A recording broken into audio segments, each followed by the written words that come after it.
Hi, I'm Shanika Center, and I'm the Virtual Content Specialist for Middle School Science for multilingual learners and English language learners.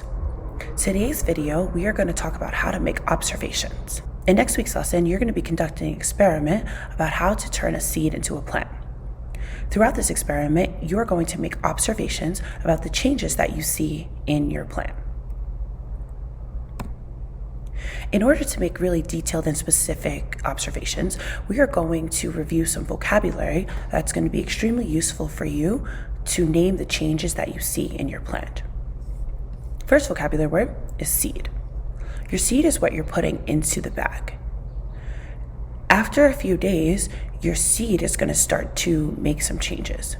You're going to notice a set of roots growing from the bottom of your seed. These roots are really valuable to a plant's success because that's how the plant gets all of the water that it needs to grow. After a few days, you're going to see a stem start to grow from your seed. This stem is eventually where your leaves are going to grow from. Your stem holds up your leaves, provides support for your plant, and helps bring all of the nutrients, water, and minerals to all parts of the plant. A week or so later, you'll probably start to see the development of your leaves. Your leaves are the location of photosynthesis. The leaves help capture the sun and turn all of the nutrients that your plant collects into glucose, which is necessary for the plant to function. So during this experiment, you're going to make observations about the changes that you see in your seed. An observation is something that you observe or notice. There are two main types of observations: qualitative observations and quantitative observations. Qualitative observations are what you can see, hear, taste, smell, or feel. Quantitative observations are things that you can measure or count. So for example, observation about my hand is that I have 5 fingers. 1, 2, 3, 4, 5. That's a quantitative observation. You can help remember the difference because quantitative has an N and usually has to do with numbers, which also starts with an N. As you make your observations, you want to make sure that you're making both qualitative and quantitative observations. This helps give you the best information about the changes that you're seeing in your plant. Here are some hints on how to make qualitative observations. You could ask questions like, what color are the roots or stems? Are any seeds different colors? What do the seeds feel like? How big are the leaves, roots, and stems? When you're observing how big or small the leaves, roots, and stems are, you want to pick an object that you can compare their size to. For example, if I were to say, my stem is as long as a phone, that's a qualitative observation, but gives us something to compare our size to.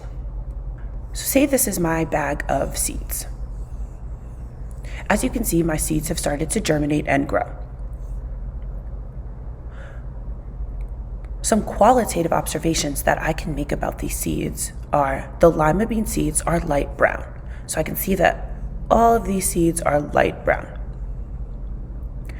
The lima bean seeds feel very hard. So I may touch the lima bean seeds and notice that they feel hard. The leaves are smaller than a penny. My leaves are very small at this point. But noting that there are any leaves at all is really helpful for when I use this data to discuss the changes that I witnessed. So here are some pointers on how to make quantitative observations. So you can ask questions like, how many seeds are growing? How many seeds have roots or stems? How many leaves are there in total? How long are the stems or the roots? All of these quantitative observations have to do with numbers.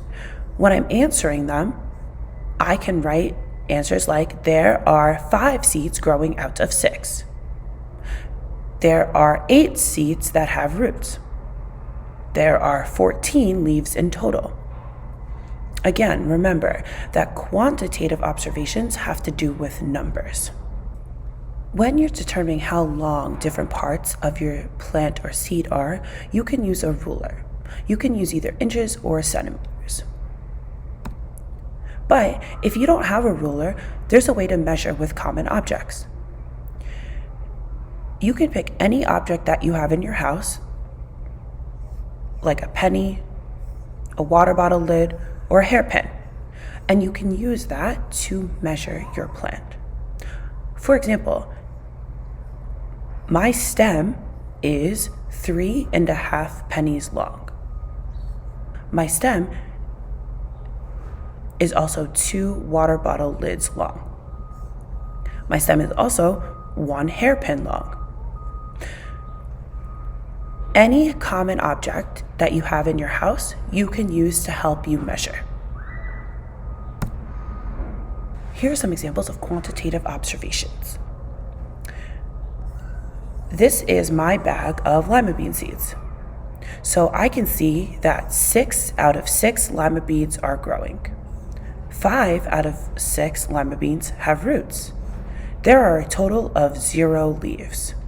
The stems are 2 pennies long. These types of quantitative observations are going to give me very specific and detailed pieces of information that I can use to talk about the changes that I am seeing in my plant's development. For each bag, you're going to ask yourself these questions, the quantitative questions and the qualitative questions. Then you're going to write your notes in your chart. Make sure that you have 2 qualitative and 2 quantitative observations per bag.